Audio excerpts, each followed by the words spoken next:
Hey guys, what's up? Alec back with the daily stock market and a pretty green day, especially for Chinese stocks like Alibaba, NEO. So let's dive into what's going on with that. If we scroll down, we can see that some stocks are in the red, PayPal leading the pack down 2.8%. Now, in this video, we're going to go over some of your favorite stocks like Disney, Shopify, Costco, Netflix, Nike. So make sure you're staying throughout the entire video to the very end so you don't miss out on any individual stock updates. Before we jump in, make sure you're subscribed on YouTube with post notifications on, like this video, and let's jump right into it. Okay, so first up, let's talk about Disney stock down 15% in the past 3 months, down to $94 per share. We saw some bullish hype around Disney because the old CEO is back in the building, which is great news for Disney. We also see good news behind the streaming platform and the streaming number of subscribers. Now, we see Disney is outpacing the S&P 500 in a negative way, down 36% in the last year. If we scroll down, we can see the PE ratio is 55, implying that it's still a little bit overvalued. So if we could see Disney go down into the 80s, closer to $85 per share, that's where I'm going to be a lot more attracted to pick up some shares of Disney at a larger amount. Okay, now the market cap is still 172 billion, which I think can definitely possibly 2x or 100% gain from here, but it could take as long as 2, 3, even 5 years for Disney to see that type of growth once again. Remember, the all-time high was 100% higher than it is now, closer to $200 per share. Disney's sitting at $95 per share right now. So we did see a market cap closer to 300 billion in the past. Now, we have seen an article here that was a pretty interesting read. I shared it on my story, by the way, so make sure you're following me on Instagram and have story notifications on Instagram so you don't miss out on any of these. We see as Disney stock breaks a 50-day line, check out the bearish option play. Okay, we see that Disney has hit the resistance and failed to stay above the 21 to 50-day moving averages. Disney stock is also showing weak relative strength. Traders who think Disney stock will not reclaim the 50-day line in the next 2.5 weeks can look at bear spread options right now. A bear spread involves selling an out-of-the-money call and buying a further out-of-the-money call. This strategy can be profitable if the stock trades lower, sideways, or even if it trades slightly higher as long as it stays below the short-term call at expiry date. Now, if we scroll down here, we can see the chart of Disney. Looks like it is going to be heading down. This specific spread will achieve the maximum profit if Disney stock closes below $100 on December 16th, which I definitely think is possible as well. In that case, the entire spread would expire worthless, allowing the trader to keep the $95 option premium. Okay, so it is a credit, not a debit spread. The maximum loss will occur if Disney closes above $105 per share on December 16th. In that case, the seller would lose $405 on the trade. So it's definitely a high risk, high reward, a low reward, high risk, low reward option. So I probably wouldn't recommend this specific one because look, you get to keep $95 best case scenario. Okay, that's how you achieve the maximum profits. And the worst case scenario is you lose $405 on the trade. So this is articles on investor.com. We don't trade like this on my group. We actually look for the maximum profit and smallest loss. So in my group, you could come in with $50 or $100, and that's your max loss is $50 or $100, and you're able to make $300 or $400 profit maximum on that trade. So that's why we have been seeing so much success on the close friends list. So message me on Instagram if you want to see exactly what I'm trading and what I'm buying this week and next week also. Okay, but we want to know about this new CEO, Bob Iger. Is he going to be beneficial for Disney stock over the long term? We can see that Bob Iger emphasizes on cost efficiencies, streaming business profitability, and that was all touched on in his first meeting. Okay, we're going to go over this very briefly on Disney because we've already spent some time on them, and we're going to move on to the next stock. Okay, we can see that Walt Disney CEO Bob Iger said he would focus on achieving profitability in streaming and take a hard look at costs during his first company-wide meeting since returning to the group's top job. Instead of chasing subscriptions with aggressive marketing and aggressive spending on content, we have to start chasing profitability, Iger said in a town hall meeting. In order to achieve that, we have to take a very, very hard look at our cost structure across the business.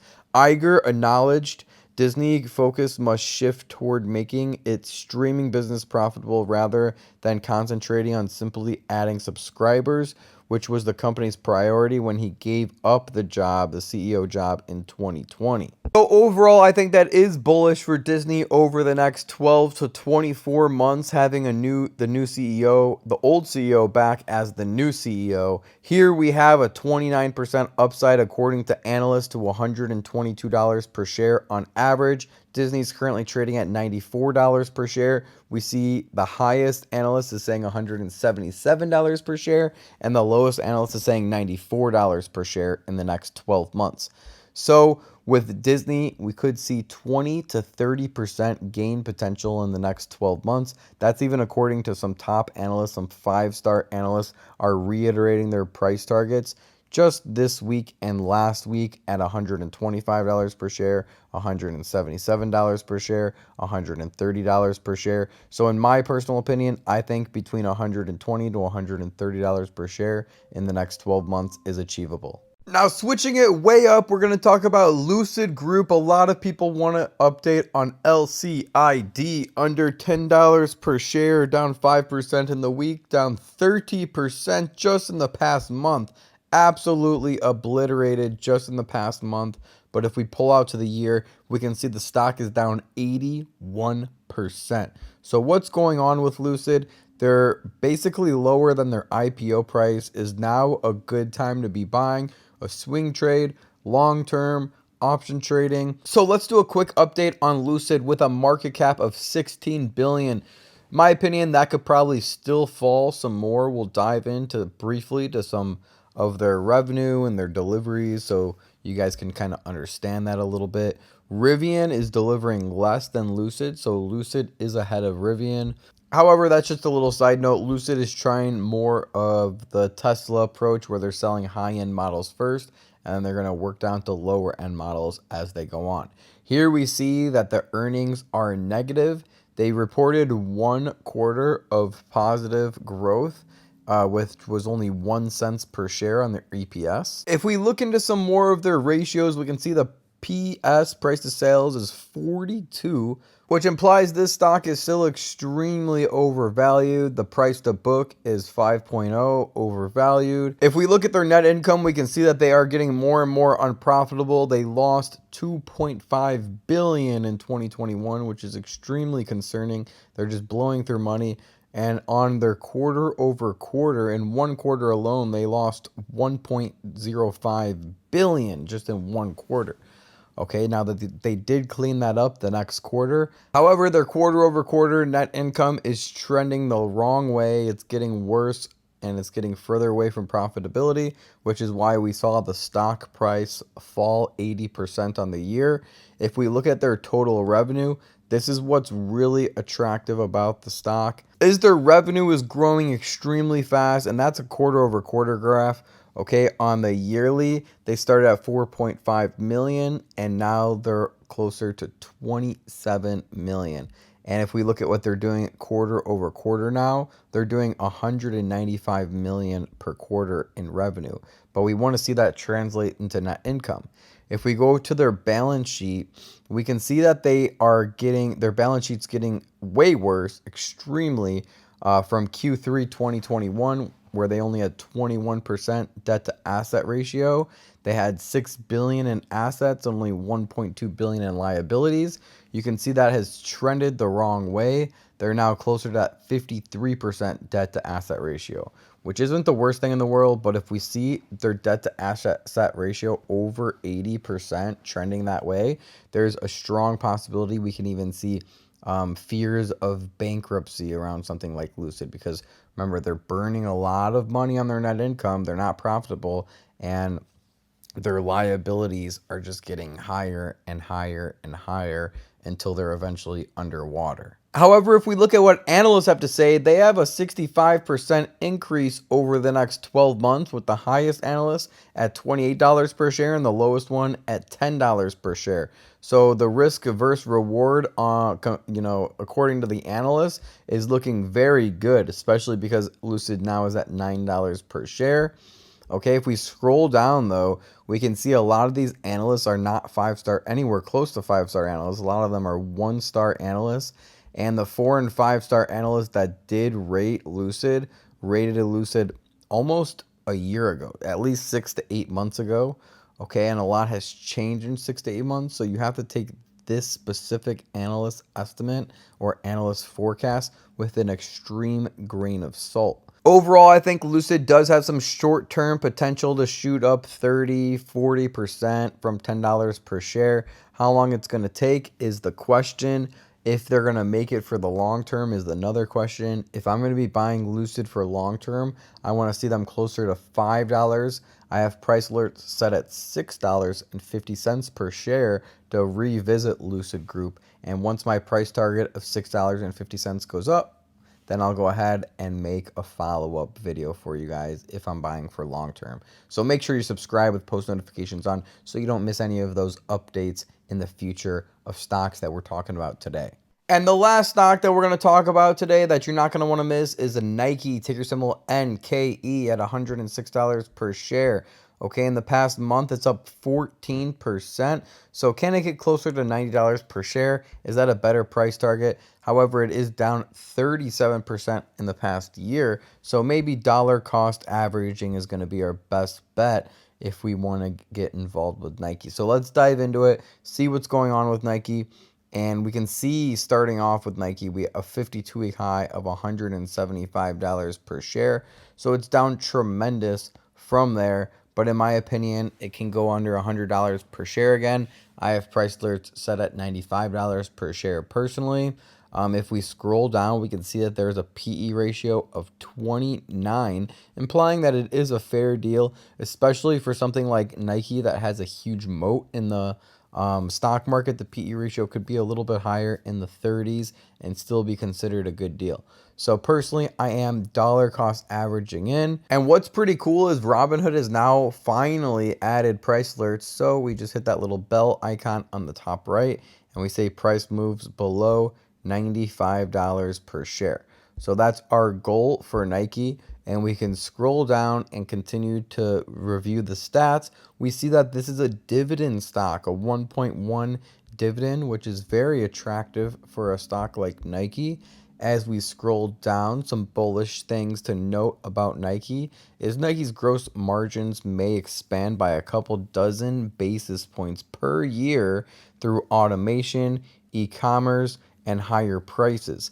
Nike is actively shifting sales to differentiated retail in North America to increase full-priced sales. Okay, and keep in mind, Disney is a safe stock. They're almost considered a value stock at this point. We're going to dive in a little bit deeper to see if they're a value stock. And what's cool is that we know that they're going to be around for at least the next 10 to 20, if not 30 to 50 years for something like Nike. You know, they have lots of moat, lots of staying power, and a strong, strong brand name. One of the strongest brand names with the lowest PE ratio, implying that it's a good deal. Nike's triple-double strategy of increased innovation, direct-to-consumer sales, and speed may improve margins and share. Membership growth in its digital channel has exceeded expectations. Remember, Nike is also trying their hand at the metaverse. They're opening Nike Land and a bunch of other awesome stuff and innovative stuff like that, and speed to market. Nike has a great opportunity in fast-growing markets like China. More than 70% of Nike's growth over the next 5 years may come from outside North America. That's very interesting concept. Also, If we scroll down, we can see they're a positive earning company, and they have beat the last 4 out of 4 earnings. Now, going back to global and worldwide on Nike is a huge thing to consider about. Nike investing in Nike stock can also be investing internationally, especially because of this last paragraph or last sentence here, where it's projected that a lot of the growth from Nike can come from outside of North America. Right now, as Nike has cemented its name in North America, so the question is, can it do the same outside North America? Which it sounds like it can. Due to factory disruption, slow shipping, and weakening sales, Nike has struggled to manage its inventory. Markdowns to products that they have a clear excess of will temporarily negative impact margins. Nike has recently suffered poor results in China as rising nationalism has boosted native brands. Given the nation's rising importance in sportswear, Nike cannot afford to lose significant share here. So we really, really want to see Nike cementing its name in China, because sportswear is becoming a big thing over there, like it has in America over the last few decades. Okay, so real quick, if we look at Nike's income statement and balance sheet, here we can see the debt to asset ratio is closer to 62%, but it's been stable over the last 5 years, not increasing too much, coming from 56% debt to assets to 62%. So again, we just don't want that trending the wrong way. However, the income and the total revenue is the real thing we want to look at for Nike, and we can see that net income is growing. From 5 years ago, it was 3.9 billion, and today it's closer to 6.05 billion per year. If we look at the quarter over quarter, we can see a little bit of stagnation. 1.8 billion, 1.3, 1.4 billion, somewhere in that ballpark. So we really want to see more growth on that net income. So we need those China sales like we were talking about. Total revenue quarter over quarter is stagnant. Year over year, it is going up. So that's a good thing. Even if it's only 5%, 7%, 19%, we want to see that growth from Nike's revenue at least 10% to 5% per year or more. So personally, yes, I will be waiting for Nike stock to drop a little bit more to the price alerts that we have set, and then revisit it from there. I hope you guys enjoyed that video, diving into some of your guys' favorite stocks. And if we didn't talk about any of your favorite stocks, go ahead and comment it down below, and I'll make sure I get to it in one of the next videos. Thank you for watching to the end. If you comment your stock below and you watch to the end, I'll make sure I get to it, especially if it's an interesting stock that a lot of people are going to be interested in as well. So thank you guys for the love and support. If you want to join the close friends list and see exactly what I'm buying, what I'm selling, what options I'm taking out, what swing trades, what long-term investments I'm taking out, go ahead and read through these highlights. Success number 6, lots of success stories from option trading, long-term, and swing trading.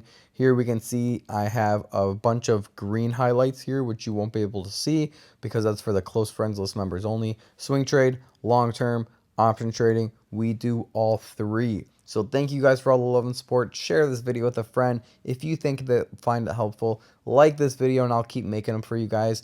And I'll see you guys in the next video. Remember, don't time the market, buy the market. Peace.